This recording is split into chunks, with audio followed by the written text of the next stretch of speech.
The phone video would later show exactly what happened that Saturday afternoon at 2:15 p.m. in front of Riverside Park. A young black girl in a bright yellow t-shirt and jeans stood behind a small folding table with a handwritten cardboard sign that read, "BBQ plates, $8, school trip fundraiser." She had a small portable grill, plastic containers of food, and a cash box decorated with stickers. Officer Derek Martinez spotted her from his patrol car as he drove past the park, and something in his expression changed. He made a U-turn, pulled up to the curb, and got out with purpose. What this officer didn't know was that he had just made the worst mistake of his entire 11-year career. One decision that would cost him his job, trigger a federal civil rights lawsuit, and result in one of the largest settlements in the city's history. The cameras were rolling, multiple witnesses were watching, and Martinez was about to destroy everything he had worked for. The girl he was walking toward was Jasmine Thompson, a 14-year-old honors student at Riverside Middle School. She was selling barbecue plates to raise money for her 8th grade class trip to Washington, D.C. Her father had helped her prepare the food that morning. Her mother had driven her to the park and was sitting in a car 50 feet away, watching.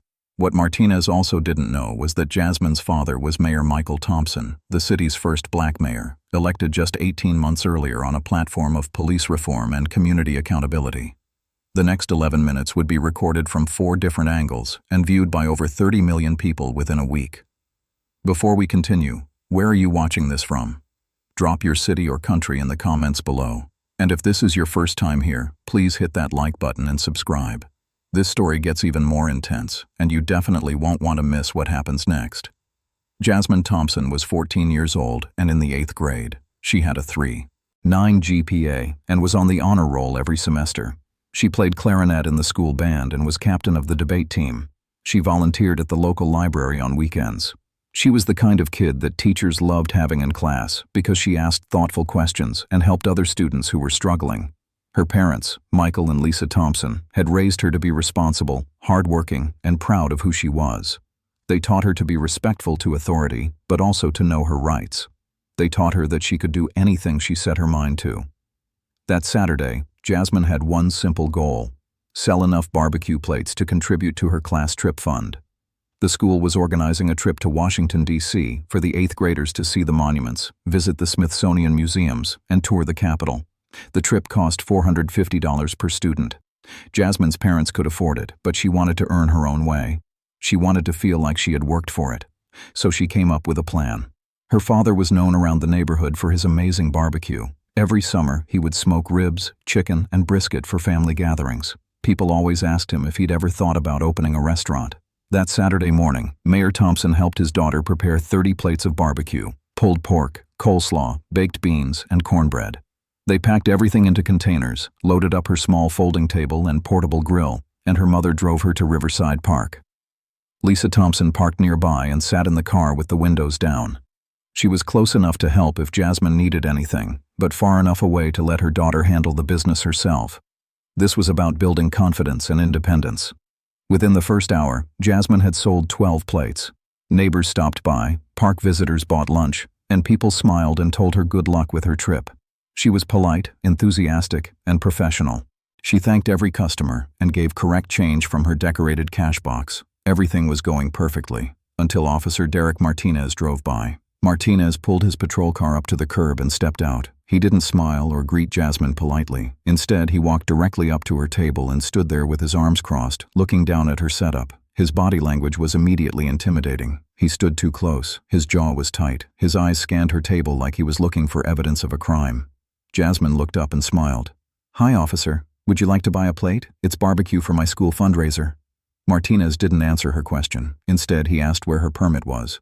Jasmine's smile faded slightly. She explained that she didn't know she needed a permit. She was just a student raising money for a school trip. Her parents knew she was here. Martinez told her that selling food without a permit was illegal. He asked to see her ID. Jasmine explained politely that she was 14 years old and didn't have a driver's license. She could give him her name and her parents' phone number if he needed it. That's when Martinez's tone changed. He told her she needed to pack everything up and leave immediately. He said if she didn't comply, he would call her parents and social services for allowing a minor to engage in illegal vending. Jasmine felt her stomach drop. She hadn't done anything wrong. She was just trying to raise money for school. Her dad had helped her. Her mom was right over there watching. Around the park, people started noticing the interaction. A police officer standing over a young girl selling barbecue wasn't exactly subtle. Several people slowed down to watch. A man walking his dog stopped on the path about 20 feet away. A woman sitting on a nearby bench pulled out her phone and started recording. Lisa Thompson, watching from her car, immediately got out and started walking toward her daughter. She could see from Martinez's body language that this wasn't a friendly conversation. Martinez noticed people watching but didn't seem to care. He kept his focus on Jasmine, repeating his demand that she pack up her table. Jasmine, trying to stay calm, asked if she could call her mother, who was right over there in the car. Martinez told her she could call her mother from home after she packed up. He said she was in violation of city ordinances and needed to leave the public park immediately. That's when Lisa arrived. She walked up calmly and asked the officer what the problem was. Martinez turned to her and asked if she was the parent. Lisa confirmed that yes, she was Jasmine's mother, and asked again what the issue was. Martinez explained that her daughter was engaged in illegal vending without a permit. He said the activity needed to stop immediately. Lisa, keeping her voice calm and respectful, explained that Jasmine was doing a school fundraiser. She wasn't running a business. She was a 14-year-old trying to earn money for an educational trip. Martinez replied that it didn't matter. City code required a permit for any sale of food in a public park, no exceptions. Lisa asked to see the specific ordinance he was referring to. Martinez's face hardened. He didn't appreciate being questioned. Quick question for you. Have you or someone you know ever been treated unfairly by someone in authority? Type yes in the comments if this hits home. Martinez told Lisa that he didn't need to show her anything. He was a police officer enforcing city ordinances, and she needed to have her daughter pack up immediately, or he would issue a citation. Lisa pulled out her phone and asked for his name and badge number. She said she wanted to file a formal complaint about his conduct. The moment that phone came out, Martinez's entire demeanor changed. His voice got louder. His posture became more aggressive. He told Lisa to put the phone away. Lisa calmly stated that she had every right to record a public official performing their duties in a public space. Martinez stepped closer to her, invading her personal space. He said that if she didn't put the phone away and have her daughter pack up the table, he would cite them both for obstruction. This was Martinez's second massive mistake, and the situation was spiraling out of control. More people gathered. The woman who had been recording from the bench moved closer to get a better angle. The man with the dog was now recording too. A couple who had been having a picnic stood up to watch. At least 5 phones were now pointed at Martinez, Jasmine, and Lisa. Jasmine stood behind her table, looking scared and confused. She had tears in her eyes. All she wanted to do was raise money for her school trip. Now a police officer was threatening her and her mother. Martinez called for backup. He told dispatch he had a situation with uncooperative subjects refusing to comply with lawful orders. Anyone listening to that recording later would hear that Martinez's description didn't match what was actually happening. Lisa wasn't being uncooperative. She had asked reasonable questions. She had documented the interaction. She had remained calm and respectful the entire time. Lisa told Martinez that she was going to call her husband. Martinez told her to go ahead and call whoever she wanted, but her daughter still needed to pack up the table. Lisa dialed her husband's number. Mayor Thompson answered on the second ring. She explained what was happening. An officer was harassing Jasmine at her barbecue fundraiser, threatening citations, refusing to explain which specific ordinance was being violated, and now calling for backup. Mayor Thompson asked to speak to the officer. Lisa handed her phone to Martinez and said, "My husband would like to speak with you." Martinez took the phone with an annoyed expression. "This is Officer Martinez." What happened next would become one of the most talked about moments of the entire incident. Mayor Thompson identified himself and asked Martinez to explain the situation. Martinez, not recognizing the name or not making the connection, told the mayor that his daughter was engaged in illegal vending and his wife was being uncooperative. Mayor Thompson asked which specific city ordinance prohibited a child from doing a school fundraiser in a public park. Martinez stumbled. He cited a general vendor permit requirement. Mayor Thompson, who had literally helped write some of the city's recent ordinances, explained that the code Martinez was referencing applied to commercial vendors, not to children doing temporary school fundraisers. In fact, the city code specifically exempted educational fundraisers from permit requirements. Martinez's face went pale.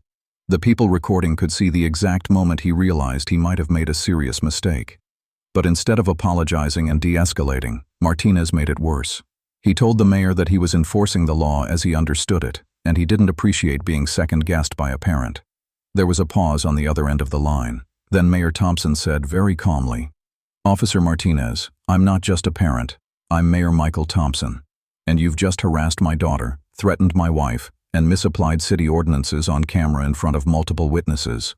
I suggest you rethink your next move very carefully." The silence that followed was deafening.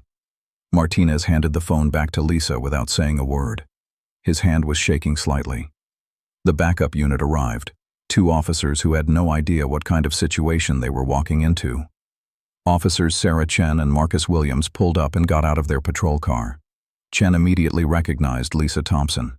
She had been at several community events where the mayor and his wife were present.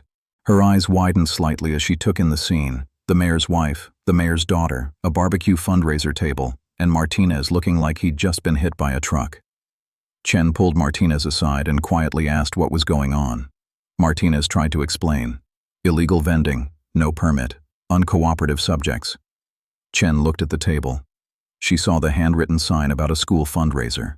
She saw the 14-year-old girl with tears on her face. She saw the crowd of people recording. She saw Lisa Thompson standing there calmly with her phone out. Chen asked Martinez the obvious question: "Did you verify which ordinance applies to school fundraisers?"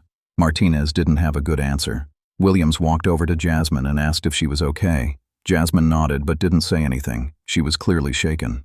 Chen made a decision. She told Martinez that this situation needed to end immediately. She walked over to Lisa and Jasmine and apologized for the confusion. She said there was no violation. Jasmine was welcome to continue her fundraiser, and they hoped she had a great trip to Washington, D.C.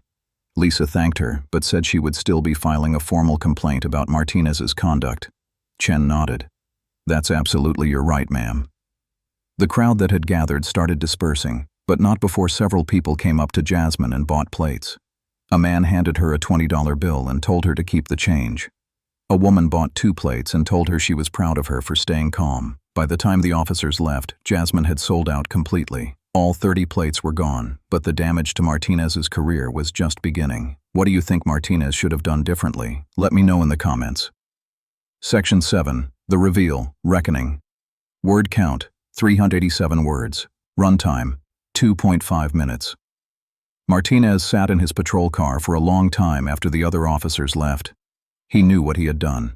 He had harassed the mayor's daughter. He had threatened the mayor's wife. He had misapplied city ordinances. He had escalated a situation that never needed to escalate, and all of it had been recorded from multiple angles. He had illegally threatened a minor with social services. He had attempted to suppress a citizen's right to record. He had called for backup under false pretenses. He had ignored a direct explanation from the mayor about city ordinances. His career was over, and somewhere in his mind, Martinez had to know it.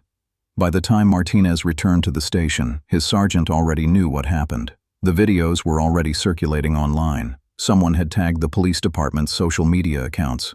The mayor's office had already called. Martinez was told to write up an incident report and wait. The incident report he submitted tried to frame the situation as a routine enforcement action that escalated due to the subject's uncooperative behavior. That version of events lasted about 2 hours before the videos proved he was lying. One video, recorded by the woman on the bench, showed the entire interaction from start to finish.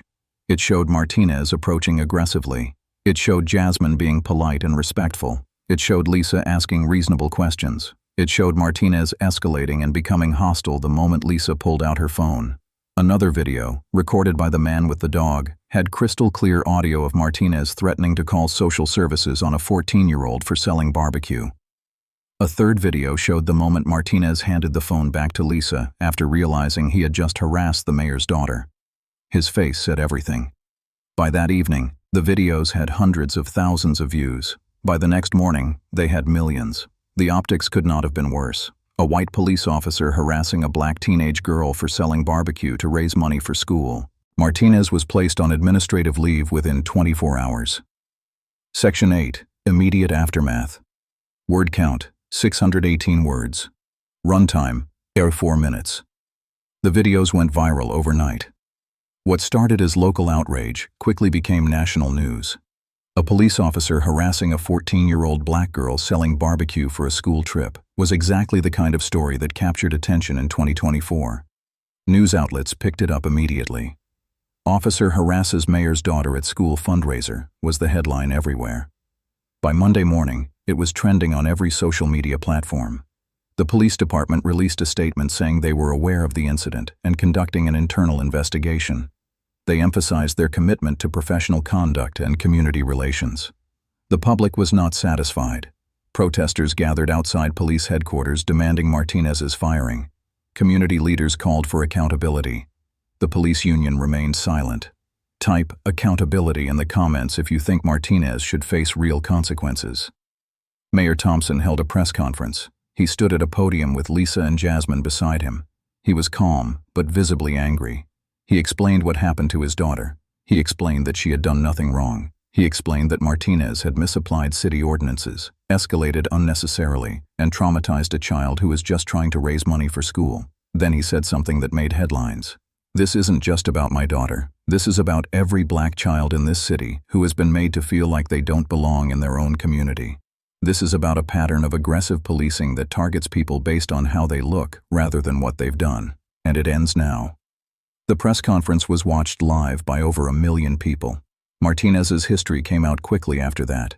Records showed that he had 7 previous complaints filed against him over his 11-year career. 5 involved interactions with black residents. None had resulted in serious discipline. One complaint was from a black man who said Martinez had pulled him over for driving suspiciously in a nice neighborhood. The stop resulted in no citation. Another was from a black woman who said Martinez had questioned why she was sitting in her own car outside her own apartment building. Another involved a black teenager who said Martinez had demanded ID while he was walking home from school. The pattern was undeniable. The department had noted some of these incidents in his file but never took meaningful action. A counseling session here, a reminder of policy there, but nothing that actually changed his behavior. Internal Affairs opened a full investigation. They interviewed witnesses, reviewed all available video, and examined Martinez's entire employment history. The investigation found that Martinez had violated multiple department policies: improper escalation of a non-threatening situation, misapplication of city ordinances, threatening a minor, attempting to suppress a citizen's right to record, and filing a false incident report. Any one of those violations could end a career. All of them together meant Martinez was finished.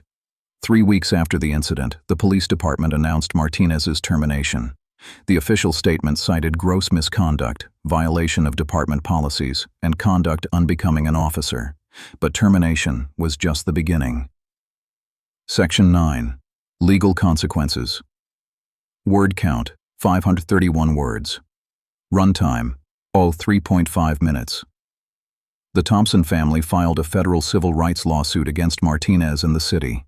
The lawsuit alleged violation of civil rights, racial profiling, unlawful detention, intentional infliction of emotional distress, and failure to properly train and supervise officers. The complaint detailed not just what happened to Jasmine, but the pattern of complaints against Martinez that the department had ignored for years. It argued that the city's failure to address Martinez's behavior had directly led to Jasmine being traumatized. The lawsuit demanded compensatory damages for emotional distress, punitive damages to send a message, and policy reforms to prevent this from happening to other children. Martinez's attorney tried to argue that he was simply enforcing what he believed were city ordinances, and that he had no way of knowing who Jasmine's father was. That defense collapsed immediately. First, body camera footage and witness videos showed Martinez never actually checked any ordinances. He made assumptions and escalated based on those assumptions. Second, the mayor had literally explained the actual ordinance to him on the phone, and Martinez had still refused to back down. Third, whether he knew who Jasmine's father was or not was completely irrelevant. Harassing any 14-year-old doing a school fundraiser was wrong. The city's attorneys knew they had no real defense. The videos were damning. The pattern was clear. The violations were obvious. They tried to settle quickly and quietly. Mayor Thompson refused. He wanted this to go through the full legal process. He wanted discovery to expose exactly how many complaints the department had received about Martinez and others. He wanted the public to see the full scope of the problem. Discovery revealed that Martinez was not an isolated case. The department had 14 other officers with similar patterns of complaints that had never been properly addressed. The system was broken, and everyone in leadership had just looked the other way. Faced with the possibility of a very public trial that would expose years of leadership failures, the city finally agreed to settle. The settlement was announced 8 months after the incident, $3.7 million in damages to the Thompson family. Mandatory bias training for all officers. Creation of a civilian oversight board with real authority. Early intervention system to identify problematic officers before situations escalate. Public release of complaint data. $3.7 million for 11 minutes of harassment. But it was never really about the money. It was about sending a message that this behavior would not be tolerated anymore. If you've made it this far, you're part of the solution.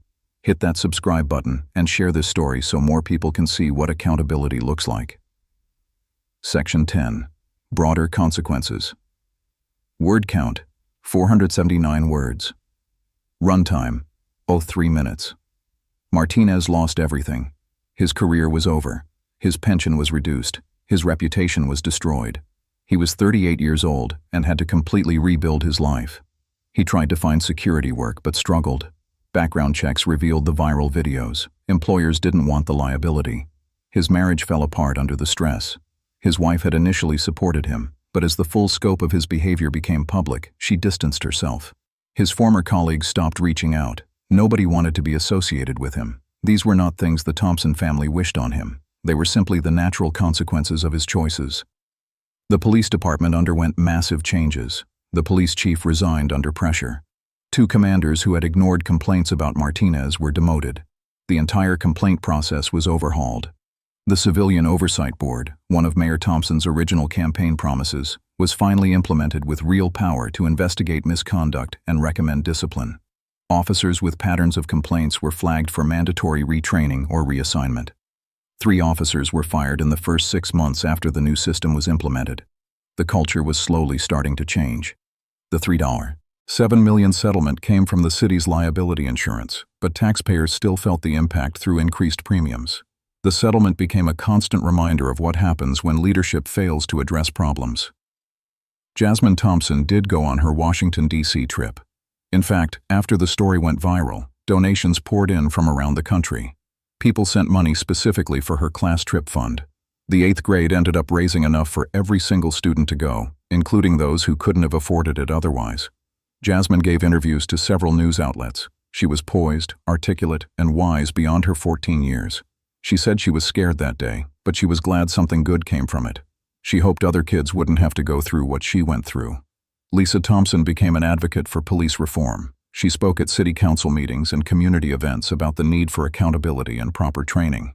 Mayor Thompson used the momentum to push through several police reform measures that had been stalled in the city council. The incident gave him the political capital to make real changes. The case became a teaching example in police academies across the country. It was used to demonstrate exactly what not to do, how not to approach a situation, how not to escalate, how not to let bias influence decisions. Section 11. Reflection and meaning. Word count, 446 words. Runtime, 3 minutes. The story of what happened that Saturday afternoon in Riverside Park is about more than one police officer harassing one teenage girl. It's about how we treat children in our communities. It's about how bias influences split-second decisions. It's about what happens when people in power refuse to admit they're wrong. Jasmine Thompson wasn't doing anything illegal. She wasn't being disrespectful. She wasn't causing problems. She was a 14-year-old honors student selling barbecue to raise money for an educational trip. But Martinez saw a young black girl and made assumptions. He saw someone who didn't belong. He saw someone he could push around. He never stopped to think about whether his actions were justified. He never stopped to ask basic questions. He just escalated. And when he was corrected, even by the mayor himself, he refused to back down. Pride and ego became more important than doing the right thing. That's the real lesson here. If you ever find yourself in a similar situation, here's what you should know. Know your rights. You have the right to record police in public spaces. You have the right to ask why you're being detained. You have the right to respectful treatment. Document everything. Record video if safe to do so.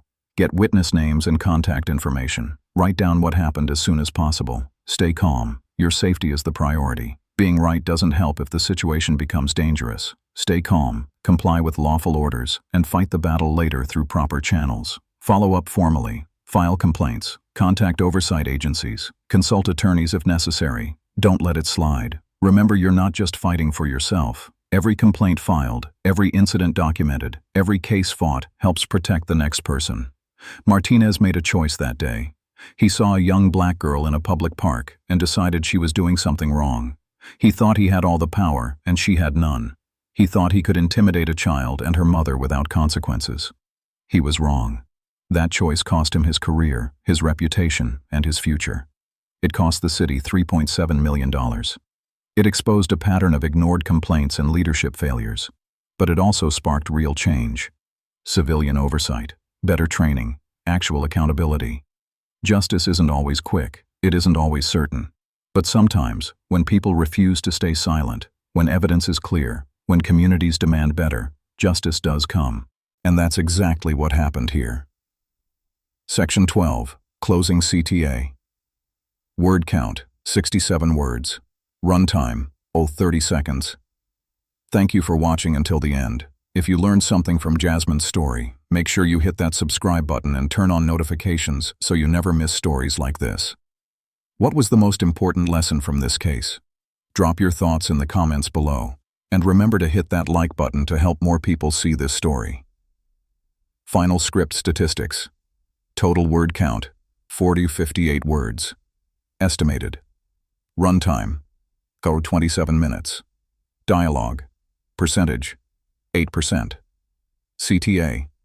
Count, 6. Properly distributed. Sections, 12.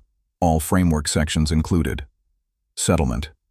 Amount, $3.7 million. Framework. Compliance. Checklist. Cold open is pure dialogue. 7 exchanges. Fatal mistake. Tease within first 300 words. Victim credentials established in Section 3. All 6 CTAs distributed across sections. Incident broken into 3 escalating parts. Legal consequences include specific dollar amount, 3.7 mm. Reflection section elevates beyond individual story, like and subscribe. CTAs in first and last sections. Simple, modern English throughout target. Word count achieved, 4,000 plus words.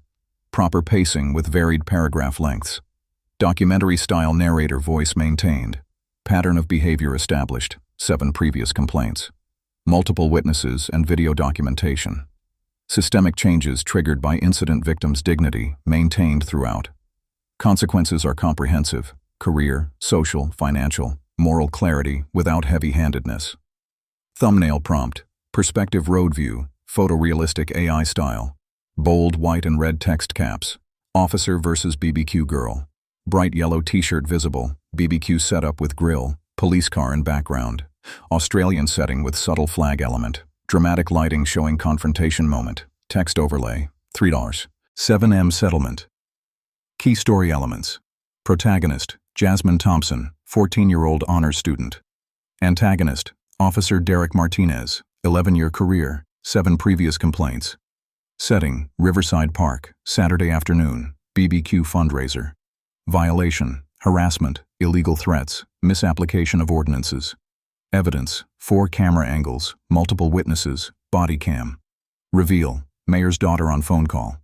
Consequences, termination, 3.7 mm settlement, civilian oversight board. Pattern, 7 complaints over 11 years, 5 involving black residents. Outcome, police reforms, civilian oversight, officer training changes. Message, accountability possible when communities refuse to stay silent.